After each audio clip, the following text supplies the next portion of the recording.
ऐ मेरे देश महान, ऐ मेरे देश महान, तुझे तेरी पहचान बताऊं क्या? तेरा अन्नदाता भूखा मरता, तुझे कृषि प्रधान बताऊं क्या? कितने रोज मरे अन्नदाता, कितने रोज मरे अन्नदाता, क्या सबकी लिस्ट बताऊं मैं? डूब कर्ज में मर जाते, क्या सबके पते बताऊं मैं? क्या सबके नाम गिनाऊं मैं? हो रहा अन्याय बताऊं क्या? तेरा अन्नदाता भूखा मरता, तुझे कृषि प्रधान बताऊं क्या? सारा प्रणाम, सारा समय देख रहे हैं आप, आपके साथ मैं हूं पूजा शर्मा। सारा समय की इस खास पेशकश में आप सभी का स्वागत है। इन दिनों किसान खेत की जगह सड़कों पर हैं। कृषि कानूनों को लेकर देशव्यापी आंदोलन चला रही है। किसान 3 नए कृषि कानूनों का विरोध कर रहे हैं। सरकार इन्हें किसानों के हित वाला कानून बता रही है, लेकिन किसान सरकार की दलील मानने को राजी नहीं है। कृषि कानून आखिर क्या है, इसके प्रावधान क्या है और क्यों इसका विरोध हो रहा है? इस खास कार्यक्रम में कृषि बिलों की बारीकियों के साथ किसान बनाम सरकार का पूरा विश्लेषण आपको बताएंगे।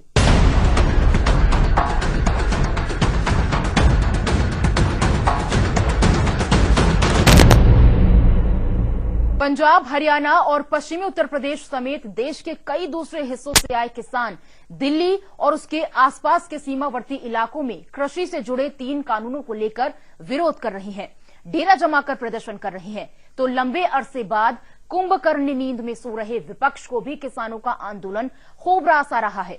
विपक्ष उसके कांधे पर अपनी बंदूक रखकर चला रहा है, लेकिन सरकार भी कानून के समर्थन में अडिग है।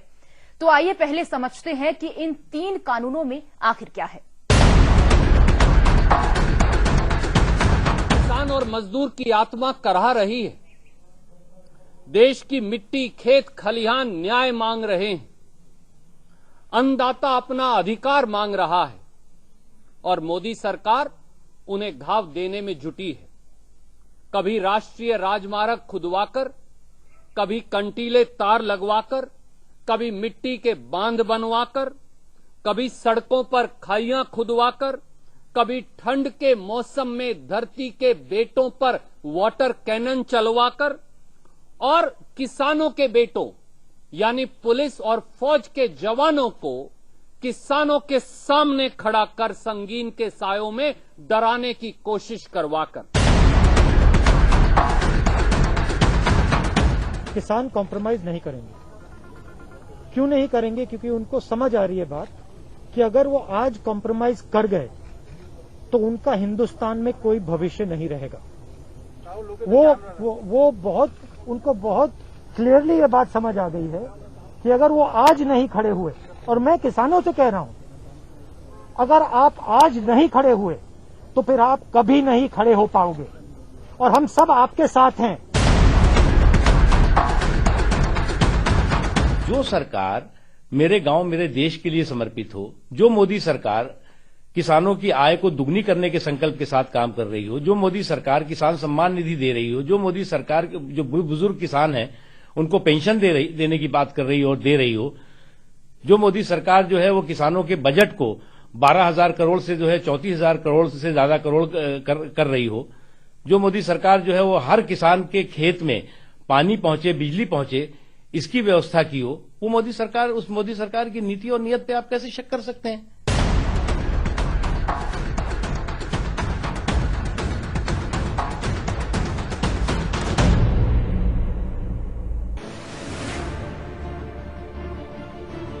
पहला कानून है कृषक उपज व्यापार और वाणिज्य कानून। इस कानून में एक ऐसा इकोसिस्टम बनाने का प्रावधान है जहां किसानों और व्यापारियों को राज्य की एपीएमसी यानी एग्रीकल्चर प्रोड्यूस मार्केट कमेटी की रजिस्टर्ड मंडियों से बाहर फसल बेचने की आजादी होगी। इसमें किसानों की फसल को एक राज्य से दूसरे राज्य में बिना किसी रोक टोक के बेचने को बढ़ावा दिया गया है।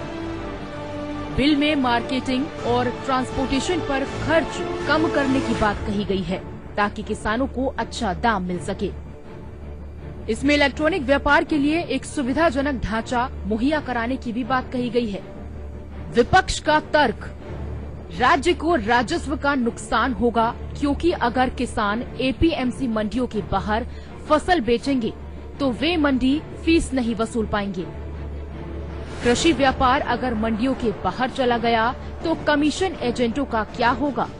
इसके बाद धीरे धीरे एमएसपी यानी न्यूनतम समर्थन मूल्य के जरिए फसल खरीद बंद कर दी जाएगी।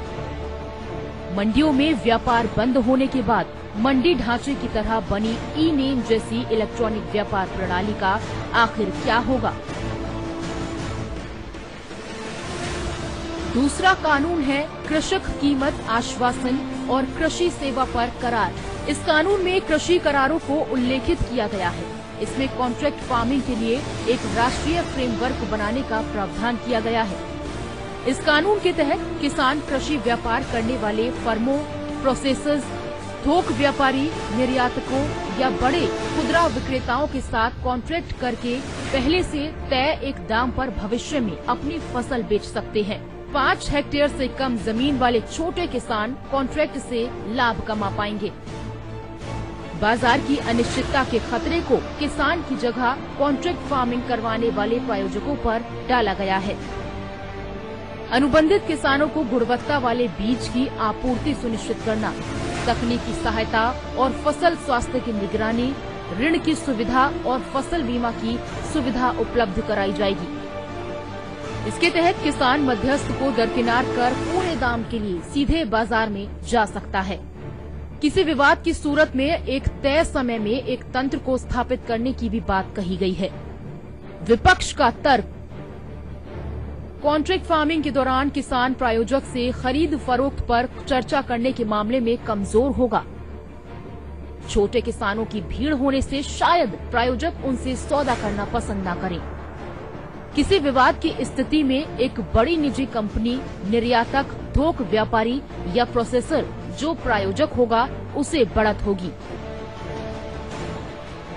तीसरा बिल है आवश्यक वस्तु कानून। इस कानून में अनाज, दलहन, तिलहन, खाद्य तेल, प्याज और आलू को आवश्यक वस्तुओं की सूची से हटाने का प्रावधान है। इसका अर्थ ये हुआ कि सिर्फ युद्ध जैसी असाधारण परिस्थितियों को छोड़कर अब जितना चाहे इनका भंडारण किया जा सकता है। इस कानून से निजी सेक्टर का कृषि क्षेत्र में डर कम होगा, क्योंकि अब तक अत्यधिक कानूनी हस्तक्षेप के कारण निजी निवेशक आने से डरते थे। कृषि इंफ्रास्ट्रक्चर में निवेश बढ़ेगा, कोल्ड स्टोरेज और फूड सप्लाई चेन का आधुनिकीकरण होगा। ये किसी सामान के मूल्य की स्थिरता लाने में किसानों और उपभोक्ताओं दोनों को मदद करेगा। प्रतिस्पर्धी बाजार का वातावरण बनेगा और किसी फसल के नुकसान में कमी आएगी। विपक्ष का तर्क, असाधारण परिस्थितियों में कीमतों में जबरदस्त इजाफा होगा, जिसे बाद में नियंत्रित करना मुश्किल होगा। बड़ी कंपनियों को किसी फसल को अधिक भंडार करने की क्षमता होगी। इसका अर्थ ये हुआ कि फिर वे कंपनियां किसानों को दाम तय करने पर मजबूर करेंगी। देश के मंडियों को ई नाम से जोड़ करके वन नेशन वन मार्केट के तर्ज पर मंडियों को और किसान के उत्पाद को देश के अंदर कहीं भी बेचने और किसी भी प्रकार के मंडी शुल्क से मुक्त करने का क्रांतिकारी कदम हो। न्यूनतम समर्थन मूल्य किसान को लागत का 1.5 गुना दाम उपलब्ध कराने का रहा हो, या फिर प्रधानमंत्री किसान सम्मान निधि। आजादी के बाद किसानों के हित में लिए गए ये सभी ऐतिहासिक और क्रांतिकारी फैसले हैं। कृषि कानून को लेकर आंदोलन अब आर पार का हो चला है। आंदोलन शुरू होने के कई हफ्तों बाद किसानों का सब्र अब जवाब देने लगा है। किसान अलग अलग तरीकों से विरोध जता रही हैं। जैसे 8 दिसंबर को भारत बंद बुलाया गया, जिसका मिला जुला असर देखने को भी मिला।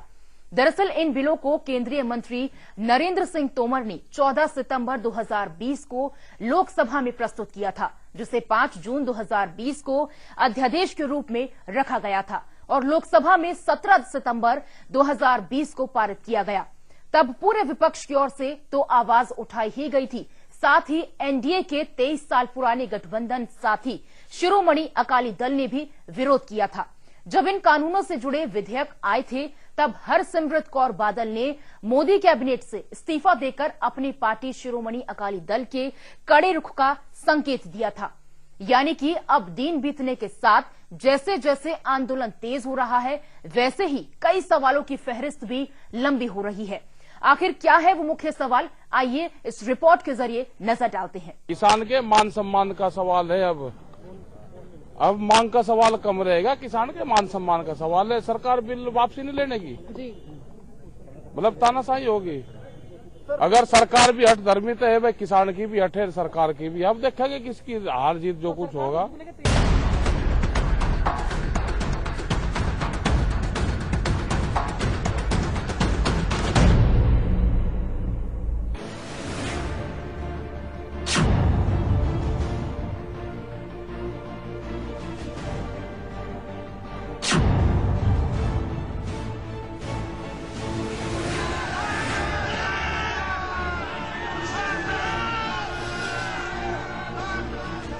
पहला सवाल तो यही उठ रहा है कि कृषि कानून की वापसी की मांग कितनी व्यावहारिक है, वो भी तब जब सरकार किसानों की हर शंका के समाधान के लिए तैयार है। एमएसपी, मंडियां, कॉर्पोरेट फार्मिंग, यहां तक कि पराली, बिजली और सुनवाई को लेकर भी सरकार ने किसानों के हित में कदम उठाने के स्पष्ट संकेत दिए हैं।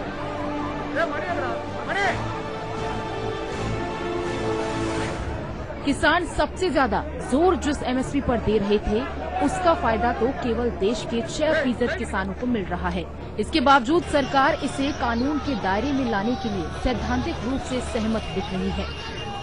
हालांकि इसमें एक बहुत बड़ा पेच ये भी है जो आने वाले समय में समूचे कृषि जगत में अफरा तफरी की वजह बन सकता है।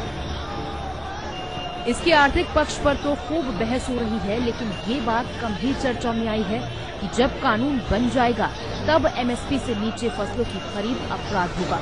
लेकिन फिर सरकार निजी व्यापारियों को फसल खरीदने के लिए मजबूर भी नहीं कर पाएगी। व्यापारी फसल नहीं खरीदेंगे तो सरकार पर फसल खरीदने का दबाव पड़ेगा।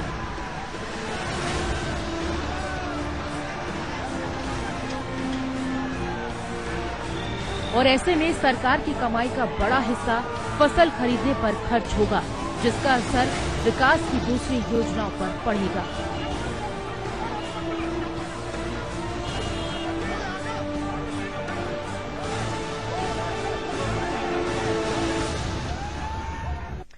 आंतरिक मुद्दों में दखल, इस पहलू पर भी नजर डालते हैं, चूंकि ये भी एक दिलचस्प विषय बना हुआ है कि जो विपक्षी दल आज किसानों के हिमायती बने हुए हैं, अपने कार्यकाल में उन्होंने खुद इन सुधारों पर अमल में लाने की कोशिश की थी। इस लिहाज से कांग्रेस, एनसीपी से लेकर आम आदमी पार्टी और वाम दल सभी कटघरे में हैं।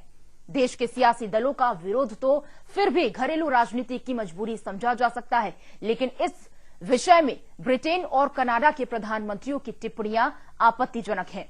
भारत के आंतरिक मुद्दों में दखल देकर बोरिस जॉनसन और जस्टिन ट्रूडो की अपने अपने देश में लोकप्रियता और अंतर्राष्ट्रीय स्तर पर चर्चा में आने की कोशिश को निंदनीय ही कहा जाएगा। अच्छी बात यह है कि इस तरह के विदेशी दखल की निंदा करने में विपक्ष भी देश की सरकार के साथ ही खड़ा रहा। इस रिपोर्ट में आपको दिखाएंगे कि भारत के आंतरिक मामलों में विदेशी दखल अंदाजी की पूरी कहानी।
जॉनसन और ट्रूडो की राजनीति एक तरफ, लेकिन जाने अनजाने में इस आंदोलन का एक अंतर्राष्ट्रीय एंगल तो बना ही हुआ है।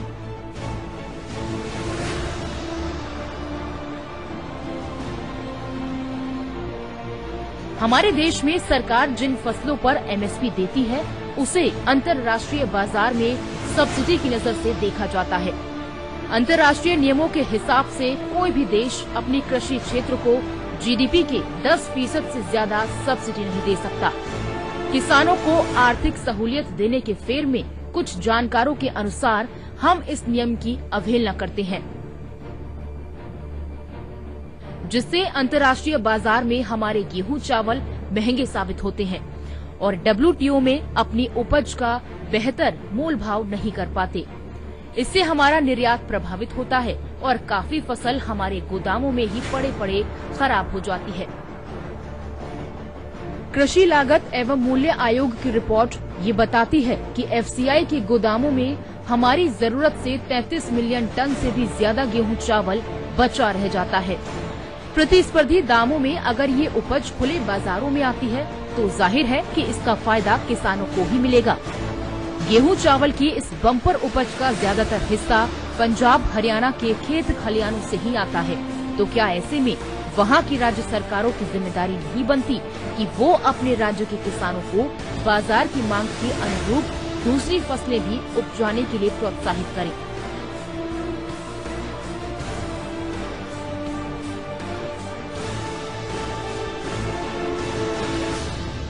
नए कानून लाने के पीछे मकसद ये था कि भारतीय कृषि में बरसों से चली आ रही अव्यवस्था को दूर कर उसे किसानों के लिए फायदेमंद बनाया जाए, कृषि सेक्टर में भी सुधार लाए जाएं। इसी रणनीति के तहत मोदी सरकार ने साल 2022 तक किसानों की आय दोगुनी करने का वादा किया था। ऐसा भी नहीं है कि खेती किसानों की पारंपरिक ढांचे में बदलाव की कोशिश देश में पहली बार हुई हो। यूपी सरकार के दौरान भी इस तरह के कृषि सुधार करने पर विचार हुआ था। ये अलग बात है कि तब की सरकार ने कानून बनाने की हिम्मत नहीं दिखाई।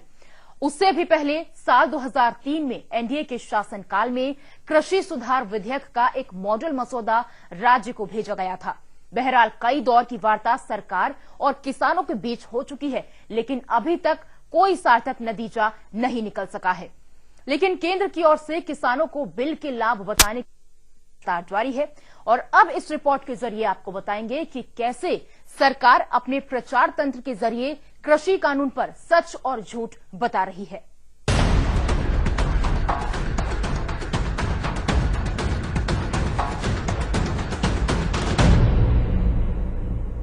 प्रचार के जरिए सरकार ने किसानों को सावधान रहने के लिए कहा। झूठ, किसानों को न्यूनतम समर्थन मूल्य न देने के लिए कृषि बिल साजिश है।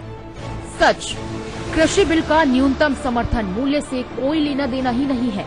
एमएसपी मूल्य मिलता रहा है, मिलता रहेगा। झूठ, अब मंडियों का अंत हो जाएगा। सच, मंडी व्यवस्था पहले की तरह जारी रहेंगी। झूठ, कृषि बिल किसान विरोधी है। सच, कृषि बिल किसान की आजादी है। वन नेशन वन मार्केट से अब किसान अपनी फसल कहीं भी किसी को भी बेच सकते हैं। अब किसान किसी पर भी निर्भर रहने के बदले बड़ी खाद्य उत्पादन कंपनियों के साथ पार्टनर की तरह जुड़कर ज्यादा मुनाफा कमा पाएगा। झूठ, बड़ी कंपनियां कॉन्ट्रैक्ट के नाम पर किसानों का शोषण करेंगी। सच, करार से किसानों को निर्धारित दाम पाने की गारंटी मिलेगी, लेकिन किसानों को किसी भी करार में बांधा नहीं जा सकेगा। किसान किसी भी वक्त करार से बाहर निकलने को स्वतंत्र होगा, वो भी बिना किसी दंड के। झूठ, किसान की जमीन पूंजीपतियों को दी जाएगी। सच, बिल में साफ निर्देशित है किसानों की जमीन की बिक्री, लीज और गिरवी रखना पूरी तरह से प्रतिबंधित होगा। करार फसलों का होगा, न कि जमीन का। झूठ, बड़े कॉरपोरेट का फायदा, किसानों का नुकसान। सच, कई राज्यों में किसान सफलतापूर्वक बड़े कॉरपोरेट के साथ गन्ने, कपास, चाय, कॉफी जैसे उत्पादों का उत्पादन कर रहे हैं। अब छोटे किसानों को होगा बड़ा फायदा। उन्हें गारंटेड मुनाफे के साथ मिलेगा टेक्नोलॉजी और उपकरणों का लाभ। तो बदलाव के विरोध की मानसिकता बेशक पुरानी हो, लेकिन हम ये देख रहे हैं कि विरोध की जिद नई संस्कृति को भी जन्म दे रही है। आए दिन अपनी मांग के समर्थन या सरकार के विरोध में जिस तरह से संसद में सड़क तक सब कुछ ठप करने की कोशिश होती है, उसे बिल्कुल जायज नहीं ठहराया जा सकता है। दुर्भाग्यवश किसानों के आंदोलन में भी कई जगह ऐसी तस्वीरें सामने आई हैं। क्या ये बेहतर नहीं होगा कि सरकार और किसान आपसी तालमेल दिखाकर इस समस्या का हल निकालें? कुल मिलाकर समस्या जटिल है और समाधान का कोई साफ साफ रास्ता दिखाई नहीं दे रहा है, लेकिन दोनों पक्षों के बीच इस बात का एहसास जरूर है कि संवाद कायम रहेगा तभी समाधान निकलेगा। हम भी उम्मीद करते हैं कि संवाद से समाधान का रास्ता जरूर निकले। इसी के साथ इस खास पेशकश में फिलहाल इतना ही। मुझे दीजिए इजाजत। सहरा प्रणाम।